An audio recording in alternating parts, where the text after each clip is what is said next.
আমরা এখন আছি সিরাজগঞ্জ জেলার উল্লাপাড়া উপজেলা সালঙ্গা থানার অন্তর্গত চকচৌবিলা গ্রাম হযরত ফাতেমা রাদিয়াল্লাহু। এই মাদ্রাসায় মোট 50 জন শিক্ষার্থী ছিল, যাদের একমাত্র অজুখানার ভরসা হিসেবে ছিল একটা টিউবওয়েল। উনি আমাদের অবগত করেন এবং আমরা পরবর্তী ওনার মাদ্রাসার ভিডিও দেখে বা আমরা ওনার মাদ্রাসায় এসে দেখি যে একটা টিউবওয়েলের জন্য 50 জন শিক্ষার্থী একটা টিউবওয়েল উজু করে। তো উনি আমাদের বলে, আপনারা যদি একটা টিউবওয়েল দিতেন বা আমাদের একটা অজুখানার ব্যবস্থা করতেন, সেক্ষেত্রে ছাত্রছাত্রীগুলো অনেক সুবিধা হতো, অজুখানা বা অজু ভালোভাবে করতে পারতো। তো সেই হিসেবে ওনার সাথে আমরা কথা হয়, ওনাকে আমরা আশ্বস্ত করি যে আমরা পরবর্তী সময়ে একটু সময় লাগবে, যে আপনার শিক্ষার্থীদের অজুখানার জন্য একটা 20 ফিট লম্বা 3 ফিট প্রশস্ত 9টি সিট বিশিষ্ট একটা অজুখানা আপনাদের দেব।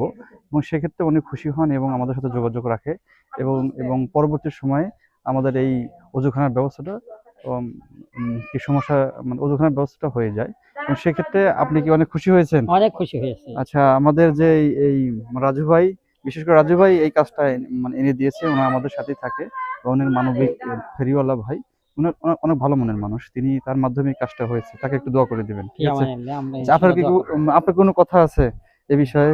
এই বিষয়ে কি বলেন যে না, এই মাদ্রাসা এই আমি এই খুশি হয়ে গেছি, খুশি হয়েছেন না? অনেক খুশি হচ্ছে। ঠিক আছে, আলহামদুলিল্লাহ। অবশ্যই আমাদের জন্য দোয়া করবেন এবং পরবর্তী জন্য মানুষের পাশে দাঁড়াতে পারি এবং সবার জন্য আমরা শুভকামনা রইল। এবং যে যেখান থেকে দেখছেন ভিডিওটা, অবশ্যই বেশি বেশি লাইক কমেন্ট শেয়ার করবেন এবং মানবতার ফেরিওয়ালা হিসেবে এটা আমাদের দায়িত্ব এবং কর্তব্য, সবার পাশেই দাঁড়াবো। চলো গড়ি একসাথে বাংলাদেশ। আসসালামু আলাইকুম। আমরা অজুখানা পেয়ে মেলা খুশি পেয়েছি। আমরা অনেক খুশি হয়েছি। আমরা অজুখানা পেয়ে অনেক খুশি হয়েছি। না, লাইসেন্স দাও। সবাই খুশি হয়েছো? জি। জোরে বলো।